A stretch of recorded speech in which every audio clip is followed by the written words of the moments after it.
உன்னுடைய மனநிலையை நான் மாற்றி காமிக்கின்றேன். உன் மனம் முழுவதும் நானே வந்து அமர்ந்து அந்த இடத்தில் அன்பை பொழிய வைக்கின்றேன். அன்பு பொழிந்து விட்டால் போதும், உன் இல்லமும் மனமும் சந்தோஷத்தில் பூத்து குலுங்கும். எனக்காக ஒரே ஒரு நாளாவது உன் வீட்டில் விளக்கு ஏற்றுவை. உன் மனநிலை மாறி சந்தோஷமாக இருப்பதை நீயே பார்ப்பாய். உனக்கு நிம்மதி இருக்கும். மனம் தளராது. நீ உயரமாக வளர்ந்து ஜோதியை போல ஜொலிக்க போகிறாய். சந்தோஷமாக இரு. இன்று நான் தரப்போவது புதிய கோணத்தில் இருக்க போகிறது. உன்னுடைய வாழ்க்கை புதிய கோணத்தில் மாற இருக்கிறது. ஒரு நல்ல செய்தி வந்து கொண்டே இருக்கிறது. அதற்கு பிறகுதான் உன்னுடைய கனவுகள் எல்லாமே நிறைவேறப் போகிறது. இது என் மீது சத்தியம். இதுவரை நடந்தது வேறு, இனி நடக்கப் போவது வேறு. ஒரே ஒரு முறை கேள். உன் வாழ்க்கை புதிய கோணத்தில் மாற இருக்கின்றது. அந்த வாழ்க்கை எப்படி இருக்கும் என்று உனக்கு அறிந்து கொள்ள ஆர்வம் இருக்கிறது என்றால் இதை ஒரே ஒரு முறை முழுவதுமாக கேள். அன்பு குழந்தையே, தைரியமாக நம்பிக்கையோடு நீ செயல்படு. இந்த வயதில் நீ உழைக்காமல் வேறு எந்த வயதில் நீ உழைக்கப் போகின்றாய்? சோர்வு, தோல்வி இவை அனைத்தையும் நீ தூக்கி எறிய வேண்டும். அதனால் வார்த்தையை பேசும்போது ஒவ்வொரு வார்த்தையும் நீ யோசித்து பேச வேண்டும். உன்னை கோபப்படுத்தும் சூழ்நிலை வந்தாலும் அமைதியாக நீ இருக்க வேண்டும். கோபத்தில் பொறுமையையும் நிதானத்தையும் நீ இழக்கக்கூடாது. அமைதியாக செல்வது என்பது தோற்பது என்று நீ கருதாதே. தோற்பது முக்கியமில்லை, இறுதியில் யார் நிறைவு பெறுகிறார்கள் என்பதுதான் முக்கியம். உனக்கு பிடிக்காத விஷயங்கள் நடந்தால் அந்த ஒரு நிமிடம் என்னுடைய நாமத்தை உச்சரி. என்னை உன் நினைவில் கொண்டு வா. மற்றவற்றை நான் பார்த்துக் கொள்கிறேன். நீ உன்னில் என்னை பார்க்கும்போது அனைத்துமாய் நான் உனக்கு தெரிவேன். நீ எங்கு பார்த்தாலும் உனக்கு முழுவதுமாகவே என்னுடைய உருவம் மட்டுமே தெரியும். நீ தோல்வி அடைந்தாலும் துவண்டு விடக்கூடாது. உன்னை தூக்கிவிட நான் இருக்கிறேன் என்று நீ நம்ப வேண்டும். என்னையே கதியென வந்த உன்னை எப்போதும் நான் கைவிட மாட்டேன். இப்போதைய சூழ்நிலை உனக்கு சாதகமாக இல்லை. அதனால் இவ்வளவும் நடந்து கொண்டிருக்கிறது. இனி வரும் காலங்களில் உன்னுடைய கைகள் ஓங்கி நிற்கப் போகின்றது. இது என்னுடைய சத்திய வாக்கு. மறந்து விடாதே. இதுவரை நடந்தது வேறு, இனி நடக்கப் போவதை பார்த்து நீயே பிரமிக்க போகிறாய். எனக்காக இப்படி மாற்றிவிட்டாயே என் அப்பா என்று என்னை தேடி நீ ஓடி வரப்போகின்றாய். உன் கஷ்டங்களை தீர்க்க உன் வீடு தேடி நான் வந்து விடுகிறேன். இனி உன் வாழ்க்கையே ஒளிமயமாக மாறப்போகிறது. எல்லாமே உனக்கு வெற்றியாக மாறப்போகிறது. உன்னுடைய வாழ்க்கையில் மகிழ்ச்சி நிலைத்து நிற்கப் போகிறது. நான் உன் வீட்டிற்கு உள்ளே வரலாமா? என்னை அழைத்து செல்வாயா? உன் வாழ்க்கையில் நல்லது நடக்க என்னை உன் வீட்டிற்கு உள்ளே அழைத்து போ. நம்பிக்கையுடையவருக்கு நிச்சயம் என்னுடைய காட்சி உண்டு. எந்த வடிவில் தோன்றி காட்சி தரும் என்பது இறைவனின் தீர்மானமே. ஞானே தீர்மானித்துக் கொள்கிறேன். காத்திரு. நிச்சயம் உனக்கான காலம் கனிந்து வரும். கவலைப்படாதே. எந்த சூழ்நிலையிலும் கவலை கொள்ளாதே, பயப்படாதே. அப்படிப்பட்ட நிலையில் என்னை மனதார நினைத்தால் மறுகணமே நான் உனக்குள்ளே இருப்பேன். அதை தாங்கும் வழியையும் பிரச்சனைகளையும் எதிர்கொள்ளும் தைரியத்தையும் நான் உனக்கு தருவேன். உன் வாழ்வில் நடக்கும் எந்த செயலும் என் அனுமதியின்றி நடக்காது. உன்னை குறைத்து எடை போட்டவர்கள் இன்று உன் உதவியை நாடி வருவார்கள். மிக விரைவில் உனக்கு ஒரு நல்ல செய்தி காத்து கொண்டிருக்கிறது. அந்த செய்தி வந்த பின்பு உன் கனவுகள் அனைத்துமே நிறைவேறப் போகிறது. பொறுமையாக இரு, சந்தோஷமாக இரு. இனி நடக்கப் போவதை பார். உன்னுடைய வாழ்வில் இன்று முதல் உனக்கான காலத்தை நீ தொட்டுவிட்டாய். நீ கஷ்டப்பட்ட எல்லாவற்றிற்கும் உனக்கான நியாயத்தை நான் வழங்கப் போகின்றேன். நீ நியாயத்தை வழங்குவதற்காக என்னிடம் வந்து மன்றாடி வேண்டிக் கொண்டாய் அல்லவா? அதை தருவதற்காகவே நான் இங்கு வந்திருக்கின்றேன். உன்னை எப்போதும் என்னுடைய நெஞ்சில் சுமந்து கொண்டிருக்கின்றேன் என்பதை நீ மறந்து விடாதே. நான் உன்னை பார்க்கவில்லை, மௌனமாக இருக்கின்றேன், ஏதும் எனக்கு பதில் சொல்லவில்லையே என்று என் மீது நீ கோபத்தில் இருப்பது எனக்கு புரிகின்றது. நான் மௌனமாக இருப்பதற்கு கூட இதுதான் காரணம். இன்று உனக்கான நல்ல செய்தியை நான் பரிசீலித்திருக்கிறேன். இனியும் பரிசளித்துக் கொண்டே இருப்பேன். இனி தொடர்ந்து மேலும் உனக்கான நல்ல செய்தி வந்து கொண்டே இருக்கும். நீ தளராதே. மற்றவர்கள் உன்னை வசைப்பாடினாலும் நீ கலங்காதே. யாரை பற்றியும் நீ பேசாதே. உன்னுடைய கோபத்தை மட்டும் நீ குறைத்துக்கொள். உன் சூழ்நிலைகளை எல்லாவற்றையும் மாற்றி நான் அமைத்து தருகின்றேன். உனக்கான வெற்றி பாதையில் நீ முதல் லட்சை என்று நீ பதித்து விட்டாய். விரைவில் அதில் ஓவியமாய் நீ பயணிக்கப் போகின்றாய். இன்று நீ கண்ணீர் மல்க என் முன் வந்து நின்றாயல்லவா? என் பிரச்சனைகளுக்கு விடிவு காலம் கேட்டாயல்லவா? அதற்கு நான் உனக்கு இன்று முதல் நேர்முகமாகவே பதிலளிக்க ஆரம்பித்து விட்டேன். உனக்கு நிச்சயம் நல்லது நடக்கும். வெற்றி பாதையில் நீ நடை போடுவாய். உன்னை விட்டு நான் விலகப் போகிறேன் என்று யார் சொன்னது? நான் விலகவே மாட்டேன். நீயே என் மீது கோபம் கொண்டு விலகி போனாலும் நான் உன் கைப்பிடித்து என் அருகிலேயே எப்போதும் வைத்துக் கொள்வேன். என்னை விட்டு நீ விலகி சென்று விட்டாய், மாயை என்ற எதிர்மறை உன்னை வந்து சூழ்ந்து கொள்ளும். பிறகு உன் வாழ்க்கையே இருண்டு போய்விடும். அதற்காகத்தான் நீ எனக்குள்ளே பக்கத்திலேயே இருக்க வேண்டும் என்று நான் உன் கைப்பிடித்து உன்னை என் அருகிலேயே வைத்துக் கொள்கின்றேன். என்னால் எல்லாவற்றையும் உன்னிடம் முழுவதுமாக சொல்ல முடியாது. நான் மௌனமாக இருப்பதற்கு பல காரணங்கள் இருக்கின்றன. அதற்கு நீயும் ஒரு காரணம். எல்லா வழிகளையும் வார்த்தைகளால் வெளியே சொல்லிவிட முடியாது.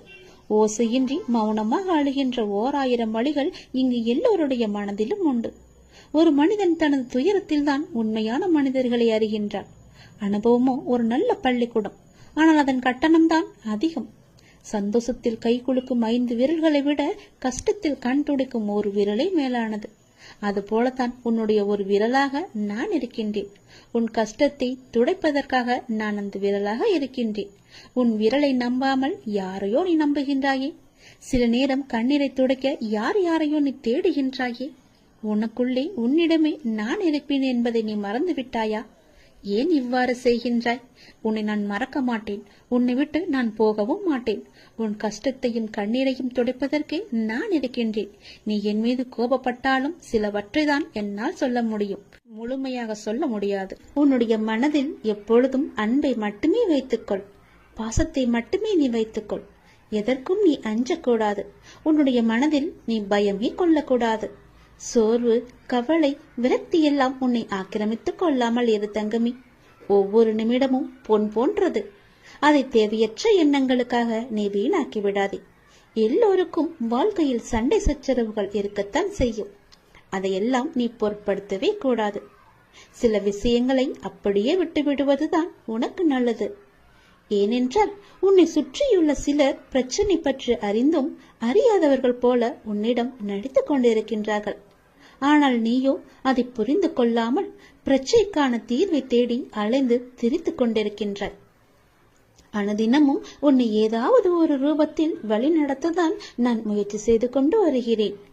ஆனால் நீயோ அதையெல்லாம் தவற விட்டுவிட்டு பிறகு மீண்டும் என்னிடமே வந்து உன் துயரங்களை போக்க நீ வழி கேட்டுக் கொண்டிருக்கின்றாய். முதலில் துயரங்களை நினைத்து நீ கவலைப்படாமல் இரு. அப்போதுதான் உன்னை சுற்றி என்ன நடக்கிறது என்று உன்னால் உணர முடியும். உன்னை சொல்லி குற்றமில்லை. ஏனென்றால் இது காலத்தின் கட்டாயம். நீ இந்த நிலைமையை அனுபவித்தே ஆக வேண்டும். என் பிள்ளையான உன்னை காக்கவே நான் போராடி கொண்டு வருகிறேன். நீ இப்பொழுது அனுபவிக்கும் உன் கர்ம வினைகளின் பெரும்பகுதியை உனக்காக நான் இங்கு அனுபவித்துக் கொண்டிருக்கின்றேன். அது உனக்கு தெரியாது. நீ இப்போது அனுபவித்துக் கொண்டிருப்பது அதனுடைய சிறு பகுதி மட்டுமே. வாழ்க்கையில் நீ சந்திக்கும் தோல்விகளை வைத்து வாழ்வில் தோல்வியுற்று விட்டதாக நீயே முடிவு செய்து கொள்ளாதே தங்கமே. நீ அனைத்திலும் வெற்றி பெறும் நாள் வெகு தூரத்தில் இல்லை. விரக்தியை எல்லாம் தூக்கி எறிந்து விடு. அதுதான் உனக்கு முதல் எதிரி. எந்த நேரமும் உன்னை பாதுகாத்து கொண்டு உன்னுடைய அப்பா நான் இருக்கின்றேன். உன் வாழ்வில் இன்று முதல் உனக்கான காலத்தை நீ தொட்டு விட்டாய். நீ கஷ்டப்பட்ட எல்லாவற்றிற்கும் உனக்கான நியாயத்தை நான் வழங்குவேன். உன்னை எப்போதும் என் நெஞ்சில் வைத்து நான் சுமந்து கொண்டிருக்கின்றேன். இன்று உனக்கான நல்ல செய்தியை நான் உனக்கு தருகிறேன். கவலைப்படாமல், மனம் தளராமல் சந்தோஷமாகவே இரு. எப்போதும் நான் உனக்கு துணையாக இருக்கிறேன். என் அப்பா எல்லாவற்றையும் பார்த்துக் கொள்வார் என்ற நம்பிக்கையோடு இரு. ஒவ்வொரு நாளையும் என் மீது பாரத்தை போட்டு நீ தொடங்கு. நிச்சயம் உன் வாழ்க்கையில் பல அற்புதங்களும் அதிசயங்களும் நடக்கும். இன்று முதல் நான் உனக்கு நேரடியாகவே பதில்களை தருகிறேன். அதன்படி நீ நடந்து கொள். உன்னுடைய சிக்கல்களுக்கு, பிரச்சனைகளுக்கெல்லாம் தீர்வு தருவதற்காக பல ரூபங்களில் நான் உனக்கு உதவி புரிய வந்தேன். ஆனால் நீயோ என்னை கண்டு கொள்ளவில்லை. காணாமல் தவித்துக் கொண்டிருந்தாய். வருவாரா வரமாட்டாரா என்னுடைய அப்பா என்று ஏங்கி தவித்துக் கொண்டிருந்தாய். அதனால்தான் நானே உனக்கு கடிதம் எழுதியிருக்கிறேன். இந்த கடிதத்தை எழுதியிருப்பது போல அதன்படியே நீ நடந்து கொள். உன் வாழ்க்கை சந்தோஷமாக இருக்கும். உன் பிரச்சனைகளுக்கும் நல்ல பதில் கிடைக்கும். உன் மீது எனக்கு இருக்கும் அன்பானது எல்லையே இல்லாதது. நீயே என்னை மறந்தாலும் நான் உன்னை மறக்க மாட்டேன். நீயே என்னை விட்டு விலகிச் சென்றாலும் நான் உன்னை விட்டு விலகிச் செல்லவே மாட்டேன். நீ எனக்கு எவ்வளவு முக்கியம் என்று எனக்கு மட்டும்தான் தெரியும். எப்பொழுது விட்டு கொடுக்க வேண்டும், எப்பொழுது பிடிவாதமாக இருக்க வேண்டும் என அறிந்து வாழ்வதும் ஒரு கலைதான். கவலைகளுக்கு பெரிதாக முக்கியத்துவம் கொடுக்கவில்லை என்கின்ற போது அதுவும் பெரிய அளவில் கஷ்டத்தை நமக்கு கொடுப்பதில்லை. அதை நீ புரிந்து கொள். கடந்த காலகட்டத்தில் தவறாக எடுத்த பல முடிவுகளின் விளைவுகள் தான் நிகழ்காலத்தில் நிதானமாக முடிவுகளை எடுக்க நமக்கு நிர்பந்திக்கும். அதை நீ யோசித்து வைத்துக்கொள். மன அமைதி வேண்டுமானால் எவருடைய வார்த்தைக்கும் நீ மறுத்து பேச வேண்டாம். அமைதியாக இருந்தாலே போதும். சிறிது காலமாக உனக்குள் இருந்த மனப்போராட்டத்திற்கு இப்போது விடை கிடைக்கும் நேரம் வந்துவிட்டது. அதற்கான விடையை தேடி நீ எங்கும் போக வேண்டாம். அதுவே விடை தேடி வந்து கொண்டிருக்கிறது. இதை நோக்கி உன்னை வேண்டி என்னிடம் வந்து நின்றாயும் அதனை உனக்கு அள்ளித்தர நான் வாழ்ந்திருக்கிறேன். மன நிறைவுடன் நான் அள்ளி அள்ளி கொடுப்பதை நீ பெற்றுக்கொள். நீ வாழ்ந்த இந்த வாழ்க்கையில் பலவற்றை நீ இழந்து விட்டாய். ஆனால் இன்று இழந்ததை புதுப்பித்து கொடுக்க நான் வந்திருக்கின்றேன். தன்னை பற்றி பிற நல்விதமாகத்தான் நினைக்க வேண்டும் என்பதை நீ எப்பொழுதும் விரும்பக்கூடாது. உன்னுடைய இயல்பு மாறாமல் நீ இரு. படைத்தவருக்கு தெரியும் யார் சிறந்தவன் என்று. தனிமையில் அழுகை, காரணம் தெரியாத சோகம், நலமா என கேட்டால் கொட்டிவிட தயாராய் இருக்கும் கண்ணீர், அத்தனையிலிருந்தும் நான் உன்னை கண்டிப்பாக விடுவிப்பேன். நான் உனக்கு துணையாக இருக்கின்றேன். கதறி அழுதது எல்லாம் போதும். கதறி அளவு முடியாமலும் கண்ணீரை அடக்க முடியாமலும் எதையோ நினைத்து சந்தேகத்தில் பயந்து கொண்டே இருக்கின்றாய். வீதியில் நீ கடந்து சென்ற பாதையை நான் நிச்சயம் அறிவேன். உனக்கான நல்ல காலம் நெருங்கிவிட்டது தங்கமே. விரைவில் உன் நலம் நிச்சயமும் கிடைக்கும். இழந்தது எதுவாக இருந்தாலும் அதை பற்றி நீ பயப்படாதே. அதை விட மிக பெரிதாகவே சிறந்ததாகவே பல மடங்கு நன்மையுடன் உனக்கு கிடைக்கும்படி நான் அருள் புரிகிறேன். நிச்சயம் கிடைக்கவும் செய்வேன். எதை பற்றியும் சிந்திக்காதே. நல்லது மட்டுமே நினை. உன் வாழ்வில் பல நல்ல நல்ல அற்புதங்கள் மாற்றங்கள் எல்லாம் நடக்கப் போகின்றது. என்னை சரணாகதி அடைந்தவர்கள் துன்பத்தில் விழும் தருவாயில் எனது 4 கரங்களையும் கொடுத்து அவனை மேலே எழச் செல்வேன். நான் அவனை முழுமையாக கண் இமை காப்பது போல காத்து கொண்டிருக்கிறேன். இந்த அப்பா நான் உனக்கு துணை இருக்கும் போது என்னை மீறி உன்னை எதுவுமே நெருங்காது. இறைவா, நடத்தியதும் நீ, நடத்தப் போவதும் நீ. இனி நடப்பவை அனைத்தும் நன்மையாக தருவதாக இருக்கட்டும் என்று நீ என்னிடம் கேட்டாய் அல்லவா? அது நடக்கப் போகிறது. இதுவே குரு அருள். நாமே தடுத்தாலும் நம்மை அது தடுத்து ஆளும். நாமே விலகி நின்றாலும் நம்மை அது விலக்காமல் நம்மை சுற்றி காத்து கொண்டிருக்கும். நாமே ஒதுங்கி போய் நின்றாலும் நம்மை ஒதுக்காமல் அது பின்தொடர்ந்து வந்து கொண்டிருக்கும். நாமே பரிகசித்தாலும் நம்மை மதித்து கூடாது இருக்கும். நாமே அவமதித்தாலும் நம் மீது அன்பை மட்டுமே பொழியும். நாமே வெறுத்து போனாலும் நம் மீது உரிமையை அது நிலைநாட்டிக் கொண்டே இருக்கும். நாமே மறந்தாலும் நம்மை கரை சேர்க்கும் பொறுப்பை அதுவே எடுத்துக்கொள்ளும். நாமே அவன் நம்பிக்கை கொண்டாலும் நம் மீது அது அவநம்பிக்கை கொள்ளாது. நாமே வீணடித்தாலும் நம்மை விடாமல் நல்ல பலனை தரும். நாம தப்பித்தாலும் நம்மை தொடர்ந்து அது வந்து கொண்டே இருக்கும். உலகமே நம்மை தள்ளினாலும் உள்ளிருந்து அது நம்மை தாக்கும். விதியை சதி செய்தாலும் மதி கொடுத்து அது நம்மை வாழ வைக்கும். குரு அருளே குருடான நம்மை குறைவில்லாமல் நம்மை வாழ வைக்கும். குரு அருளுக்கு நீ ஒன்றும் ஒரு முயற்சியும் செய்ய வேண்டாம். அது தானாய் உன்னை தேடி வரும். அது சத்தியமாய் உன்னை உடம் வந்து இருக்கும். நிச்சயம் அது உன்னை காக்கும். நாம் விரும்பும் கடவுள், நாம் விரும்பும் மானசீகமான குரு மீது நனவு கடந்த நம்பிக்கை வைத்திருந்தால் அவருடைய அருள் ஆசி எப்போதுமே நம்மை எதிலிருந்தும் நிச்சயம் காப்பாற்றும். நம்மை எதிலுமே ஜெயிக்க வைக்கும். ஒரே ஒன்று மட்டும்தான், அவன் மீது நம்பிக்கை வைத்திருப்பது மட்டுமே குரு அருளுக்கு செய்யும் நம் மரியாதை. அந்த மரியாதையிலிருந்து நாம் தப்பிவிடக்கூடாது. அதன் மகிமையை உணர்ந்து அதன் செயலை உணர்ந்து அவரிடமே நாம் அடைக்கலம் அடைந்து விட வேண்டும். அப்படி நாம் அடைக்கலம் அடைந்து விட்டால் நான் உன்னோடு இருப்பதை நீயே உணர்ந்து கொள்வாய் என்ற கூக்குரலும் நமக்கு கேட்கும். நான் உன்னோடு இருப்பதால் புயல்கள் வந்தாலும் எத்தனை பெரிய ஆபத்துகள் வந்தாலும் உன்னை ஒன்றும் செய்யாது. அதை அவரே பார்த்து கொள்வார். இறைவன் அனைவரையும் நல்ல செயல்களால் செய்யதான் இங்கு அனுப்பியிருக்கின்றார். ஆனால் தீயதை செய்து தானும் துன்பப்பட்டு மற்றவர்களையும் துன்பப்படுத்த அல்ல.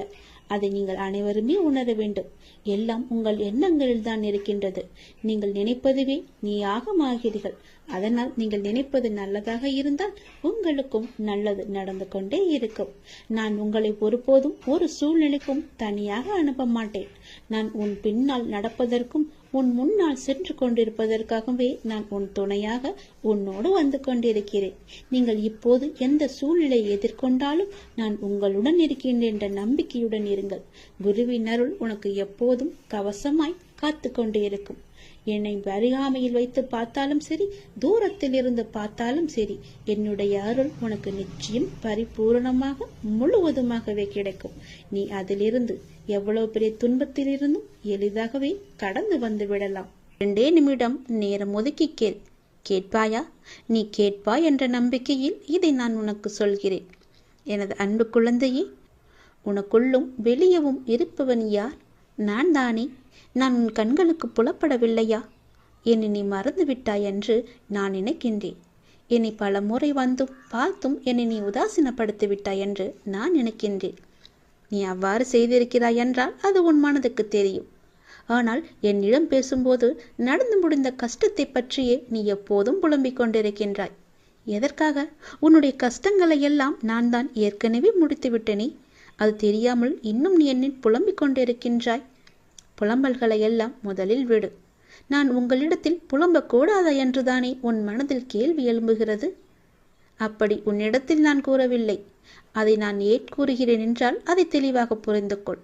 உன்னுடைய பிரச்சனை எது என்று நீ நினைத்தாயோ அந்த நொடியே அந்த பிரச்சனை தீர்வதற்கான எல்லா ஏற்பாடுகளையும் நான் செய்துவிட்டேன்.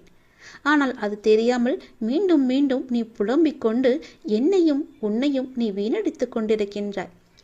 உன் மனதை நீ வீணடித்துக் கொண்டிருக்கின்றாய். உன் மனதை நீ குழப்பிக் கொண்டிருக்கின்றாய்.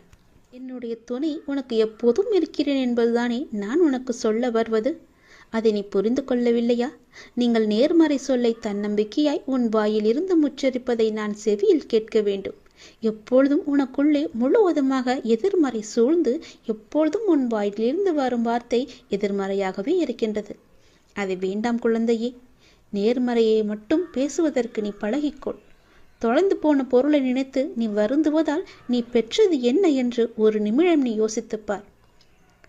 அதனால் என்ன பயன் உனக்கு கிடைத்தது என்று அதையும் நீ யோசித்துப்பார். தேவையற்ற அர்த்தமற்ற புலம்பலால் நீ உன் மன அமைதியையும் நிம்மதியும் தான் இழந்திருக்கின்றாய். சரிதானே? அப்படி இருக்கையில் தேவையற்ற புலம்பல் எதற்காக? நீ உன் மன நிம்மதியை நீ இழந்து விட்டாய் அல்லவா? அதற்கு நீங்கள் அடுத்து என்ன செய்ய வேண்டும், எனக்கு நல்ல வழி காட்டுங்கள் என விழிப்புடன் கூடிய புத்துணர்வான நம்பிக்கையை விடாமுயற்சியும் தான் உன்னிடத்தில் வர வேண்டும் என்று சொல்கிறேன். அதை நீ புரிந்து கொள். பிறகு நீ நினைத்ததை விட அதிகமாகவே ஜெயித்து கொண்டிருப்பாய். நீ ஒரு வைரக்கல். அதை நான் எவ்வளவு அழகாக செதுக்கி உன்னிடம் வைத்திருக்கிறேன் தெரியுமா? அந்த வைரக்கல்லின் மதிப்பு தெரியாமல் ஏன் இப்படி புலம்பிக் கொண்டிருக்கின்றாய்? அதன் வெளிச்சம் எப்படி பேரொளியாய் இருக்கும். அந்த பேரொளி போல உன் வாழ்க்கை வீசப் போகிறதே. சந்தோஷமாகவே இருக்கப் போகிறதே. மகிழ்ச்சி நிறைந்ததாகவே இருக்கப் போகிறதே. அதையெல்லாம் நீ பொருட்படுத்தாமல் இப்போது நடக்கும் கவலைகளை பற்றியே ஆராய்ந்து கொண்டிருக்கின்றாய். நான் தீர்த்து வைத்த பிரச்சனைகளை மீண்டும் மீண்டும் நீ புதிதாக தோண்டி தோண்டி ஏன் குழப்பிக் கொண்டிருக்கின்றாய்? எல்லாம் முடிந்துவிட்டது. நீ நிம்மதியாகவே இருக்கலாம். அது இன்னும் முடியவில்லை என்று உன் மனதில் தோன்றினால் நீ என்னை பார்த்துக்கொள் என்று என்னிடம் விட்டுவிட்டு நீ நிம்மதியாக இரு. இன்று இரவுக்குள் நீ இதை கேட்டுவிட்டால் வரும் ஞாயிற்றுக்கிழமைக்குள் உன்னுடைய கோரிக்கை நிச்சயம் நிறைவேறும். கடினமான காலங்கள் நல்ல எதிர்காலத்திற்கு உனக்கு வழிவகுக்கும். அதனால் கடினமான காலங்களை கண்டு நீ வருத்தப்படாதே. நீ விதைத்ததுதான் விதி என்ற ரூபத்தில் உன் முன்னால் நிற்கின்றது. உன் தலையில் விதைத்ததை நீதான் அறுவடை செய்ய வேண்டும். களைகளை அகற்றிவிட்டால் அறுவடை அமோகமாக நல்ல விளைச்சலை தரும். அதனால் களைகளை இப்போதே நீ அறுவடை செய்துவிடு. தனிமைகள் கிடைப்பது என்பது அரிதானது. அப்படி தனிமைகள் உனக்கு கிடைத்தால் உங்களை நீங்களே தெரிந்து கொள்ளுங்கள். தவறுகள் நடப்பது அரிதானதுதான். உங்களை நீங்கள் திரித்து கொள்வதற்கான ஒரு வாய்ப்பு என்று அதை பயன்படுத்திக் கொள்ளுங்கள். தொடர்ந்து முயற்சிப்பது என்பது எல்லோராலும் முடியாது, ஒரு சிலரை தவிர. அப்படி உங்களுக்கு முயற்சிகள் எடுப்பதற்கு நேரம் அமைந்தால் நிச்சயம் உங்களை முன்னேற்றி செல்ல அது என்று நீங்கள் பயன்படுத்திக் கொள்ளுங்கள். எதிரிகள் கிடைப்பது உங்களை நீங்களே வளர்த்து கொள்ள என்பதற்கு தெரிந்து கொள்ளுங்கள். சூழ்ந்துள்ள துயரங்களையும் சூழ்ச்சிகளையும் எதிர்த்து அதை தகர்க்க செயல்பட்டால் அதற்கு பெயர்தான் உனக்கு உண்டான தைரியம். அது உனக்குள்ளே இருந்துவிட்டால் போதும். அதை மனதில் கொண்டு தைரியமுடைய ஆத்மாவாக எந்த சூழ்நிலையையும் எதிர்கொள்ளும் மன வலிமையும் நம்பிக்கையும் நீ வளர்த்துக்கொள். அதற்காக அந்த தைரியத்துடன் உன்னுள் இருக்கும் கோபம், விரக்தி, ஏமாற்றம் ஆகியவற்றால் உன் மனம் காட்டு தீய எண்ணங்களால் அதன் வழியே செல்லாமல் அதற்கு பிறகு எப்படி நடைபெறும் என்பதை பார்த்து பயந்து அதிலிருந்து நீ விலகிவிடு. அது உன்னை அழித்துவிடும். நீ யாரையும் பழி வாங்க வேண்டிய அவசியம் இல்லை. அவருக்கு உரிய வினை பயனை அவர்களை நிச்சயம் போய் சேரும். நீ செய்யும் ஒவ்வொரு நல்காரியமும் எனக்கு தெரியாமல் நடக்கக்கூடாது. அதை போலவே நீ செய்யும் எந்த ஒரு விஷயத்தையும் நான் பார்த்து கொண்டுதான் இருக்கிறேன் என்பதை நீ புரிந்து கொள்ள வேண்டும். நீ செய்யும் ஒவ்வொரு காரியமும் எனக்கு தெரியாமல் நடந்தால் அதற்கு பிறகு உண்டான விளைவுகளை நீதான் சந்திக்க நேரிடும். எதையும் பொறுக்க முடியாமல் மனதில் தேவையற்ற கோணல் சிந்தனைகளை எப்போதுமே நீ அசை போட்டு கொண்டே இருக்கின்றாய். உன்னால் உன் லட்சியத்தை பற்றியும் உன் வளர்ச்சியை பற்றியும் நிச்சயம் சிந்திக்க முடியும். கவலைப்பட்டது போதும். இனி உன் வாழ்வில் பல அற்புதங்கள் நிகழ்வதற்கான காலகட்டத்தை நீ நெருங்கிவிட்டாய். அதுவரை சற்று பொறுமையாக இரு. எல்லாமே நல்லதாகவே நடக்கும். பல ஏமாற்றங்களால் நீ மனம் மருந்து கொண்டிருக்கின்றாய். வருந்தாதே. இந்த உலகத்தில் ஏமாறாதவர்கள் என்பது யாருமே இல்லை. ஏதோ ஒரு சூழ்நிலையில் யாரோ ஒருவர் இன்னொருவரை ஏமாற்றிக் கொண்டுதான் இருக்கின்றார்கள். எல்லாவற்றிற்கும் உனக்கு நிச்சயம் பதில் கிடைக்கும். வரும் ஞாயிறன்று நீ கேட்ட கேள்விகளுக்கு எல்லாம் உனக்கு பதில் கிடைக்கப் போகின்றது. நேர்மையாகவும் உள்ளம் பூர்வமாகவும் இருக்கும் உன்னை ஏமாற்றியதற்கான அந்த தீவினை நிச்சயம் அவர்களை போய் சேரும். அதை பற்றியே உன் மனதில் நினைத்து கொண்டிருக்க வேண்டாம். உன்னுடைய வாழ்க்கையானது ஒளிமயமாக மாறும் நாள் வெகு தொலைவில் இல்லை. இது என் பிள்ளைக்கு நான் கொடுக்கும் மனமார்ந்த சத்தியம், மனமார்ந்த அன்பும் ஆசீர்வாதமும். அதனால் நீ பயப்படாதே. எங்கும் எதிலும் பொறுமையோடு இரு. உனக்கு அனைத்து நல்ல பண்புகளையும் நான் கொடுக்கின்றேன். உன்னுடைய கர்ம பலனை கழித்து வருவதால் உனக்கு எல்லாமே இப்போது தாமதமாகி கொண்டிருக்கிறது. நம்பிக்கையை மட்டும் கைவிட்டு விடாதே. என்னை நம்பு. யார் கைவிட்டாலும் நான் உன்னை கைவிட மாட்டேன். உன் அப்பா மீது உனக்கு நம்பிக்கை இருக்கிறது என்றால் நிச்சயம் உன்னுடைய வாழ்வில் பல நல்லதுகள் நடந்து கொண்டே இருக்கும். நீ எழுதி வைத்துக்கொள். இன்றே நீ எழுதி வைத்துக்கொள். வரும் ஞாயிறன்று உனக்கான பதில் நிச்சயம் கிடைக்கும். உன் கோரிக்கை நிறைவேற்றுவதற்கான முதல் படி இது.